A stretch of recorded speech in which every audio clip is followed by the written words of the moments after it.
You thought you got rid of me, but you didn't!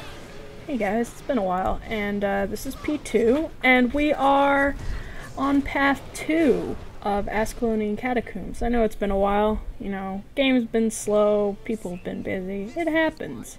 So, one thing I would like to address first is a kind of disclaimer. I've been getting some feedback about the first path video, which I really do appreciate.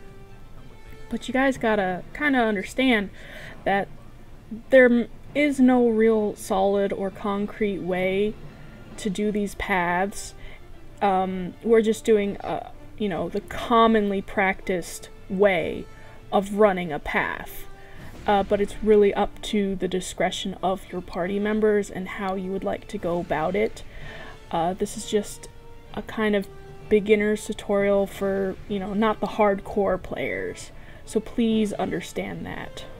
So, path 2 is Deatha's plan, where we trap and kill the Ghost Eater. Alright? And, like I said before, the Spider Queen's tactics are the same for each path. There's no real difference. So, make sure that your party members are ready for that. Usually you kill all the gargoyle heads, and, like I said, I'm not sure which spider triggers the queen, but one of them will, more towards the back, as you can see where that one's targeted. So it's really up to your party and how you would like to go about that, but it's honestly easier if you kill the gargoyle head so you don't have extra things trying to hit you while you're trying to fight the spider queen.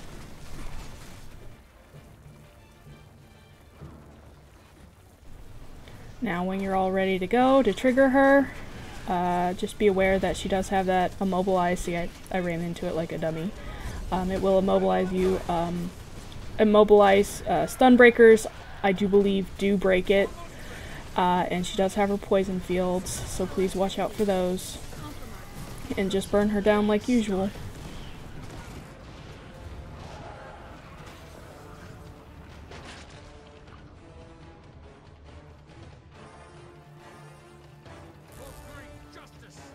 Now, some people might stack at the door, but we stack here.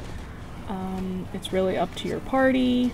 I've been told that the only reason why we personally stack here is because it's just easier to pull the gravelings and get them closer to you, because sometimes if you stack at the door, they'll start running after you, and then they'll run away back down the hall, and then someone has to go chase after them, and invariably they'll get caught by the spikes.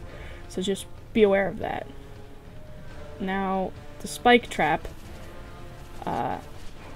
hall is all the same, and I will this time show you where the chains are, because I realized that in the first one I just kind of ran past it blindly. These are the chains you pull. You can just press F on them, or, you know, the use button, and they will stop, and the rest of your party can get through. Kohler is the same. Some parties do not fight Kohler. You can skirt around the edge of the kind of central arena here, and he won't pull. He'll say his dialogue, but he won't actually come after you. Most parties that I know of will fight him, because it's easier to just stack right here and just smack him down. Be aware of his spin and his pull, and it will do a lot of damage to you, so please be aware of that. So don't be surprised when half your party might be downed because of that single attack.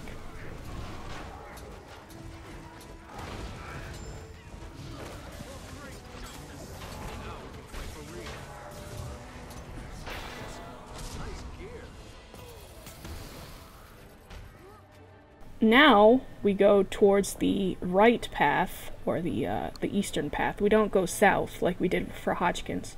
Watch out for that fire right there. And this is the same way you go to path 3, but instead you go down towards this kind of southeastern path. And you can go up on this high road, or you can go down the ramp on the low road. There's no real wrong way. We just happen to take that way, so don't fret. You don't have to go that way.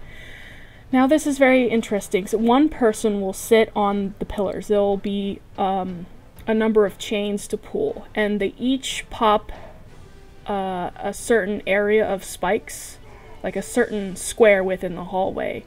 And I believe it's if you're facing the columns, it's towards your left. And as you saw, those spikes popped up. Now the rest of the party will stack in this kind of area and make sure that the gravelings go towards you, so that they are all condensed into one area, and then the fifth party member will pull the spikes to kill them all. Detha has to be protected. She only has a certain number of tries. You can sort of let the gravelings get by you, and she'll let you know. She'll gripe at you, I only have a certain number of traps left, don't let them through. So she'll let you know how many tries you have left. But these graveling breeders are the ones that you really need to watch out for, because that's the ones she needs. As you can see in the top right, the health bar of the different gravelings you need.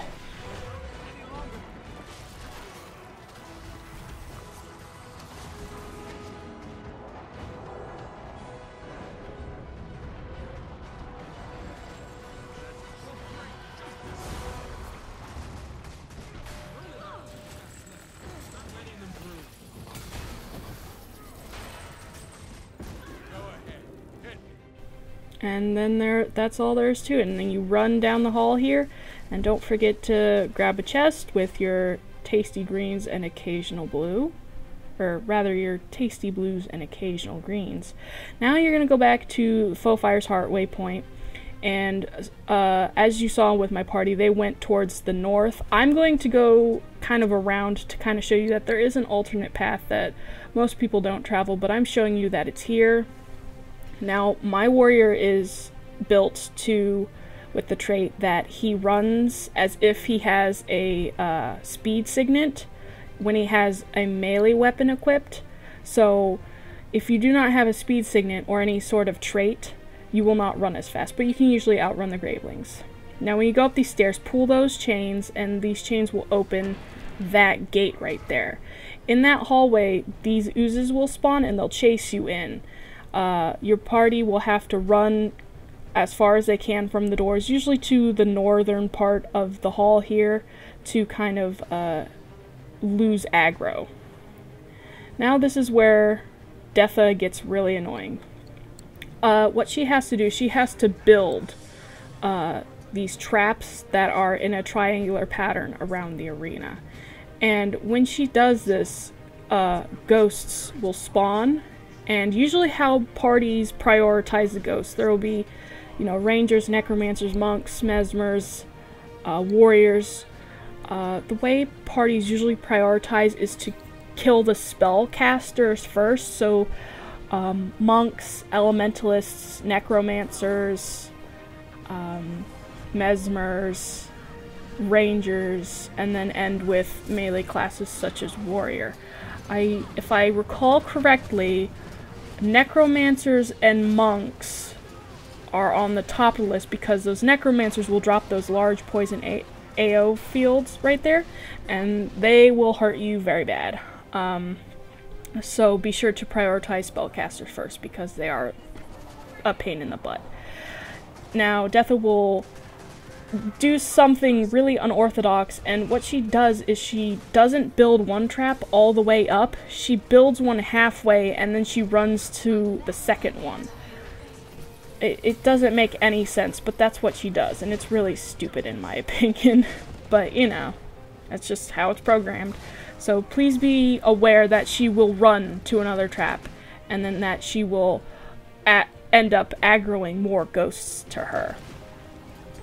So she starts at the west trap, then goes to the east, then goes to north, in a kind of counterclockwise fashion.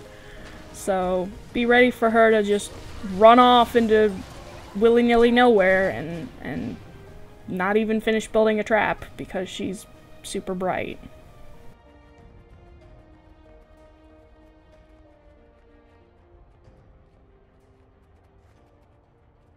Eat my dust.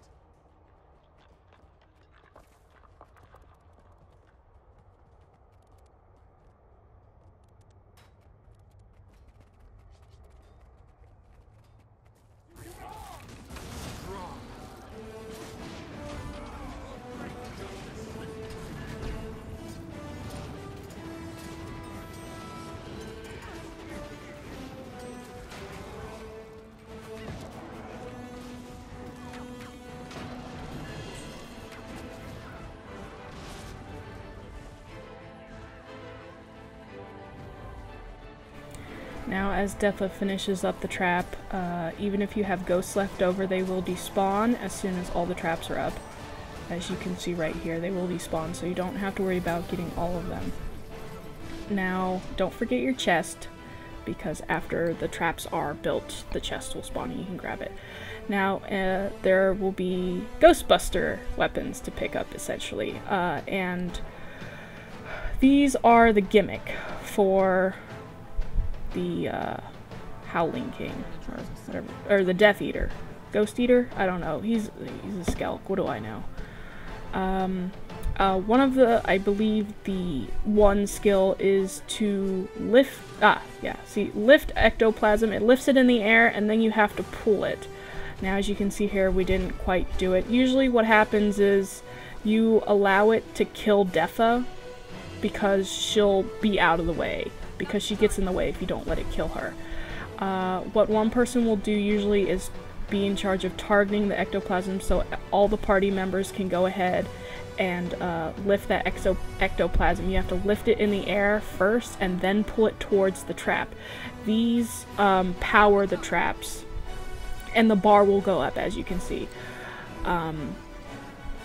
The way to get these oozes, these ectoplasms to spawn, is to use the rifle on the Ghost Eater himself, and that's how you do it. Most parties, if they're comfortable with their setup, they will just go ahead and power up the west trap, because he's easy to burn down. What the traps do is, as you can see, he's no longer blue and see-through. The traps make him solid, whereas you can hit him. And one person usually pulls him so that he runs through this trap, because when he gets in range of the trap is when he will lose his kind of spectral look about him. But those blue AoEs, you need, if your party's stacked in this corner and he drops like that, those AoEs on you, you need to get out of them because your whole party will die. Luckily we made it just in time, but please be sure to get out of those AoEs. It's not like a small poison field where you can just stay in it. Please get out. And that's it.